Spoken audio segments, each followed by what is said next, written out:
বিসমিল্লাহির রহমানির রহিম। আল্লাহর এই দুনিয়ায় আমরা আসছি,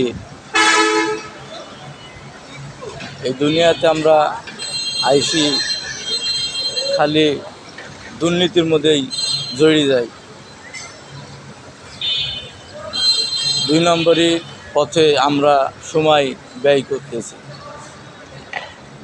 মারিঙ্গাঠিং, ছিনতাই, রাহাজানি, বাটপারি, চিটারি এগুলাকে আমরা বেশি প্রাধান্য দিয়ে থাকি।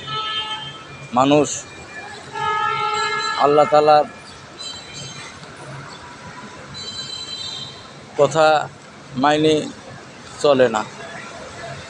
যদি চলে, বাংলাদেশে এরম খাও থাকতো না। আল্লাহ তাআলা আমাদের সবাইকে রহমত নাজিল করুন।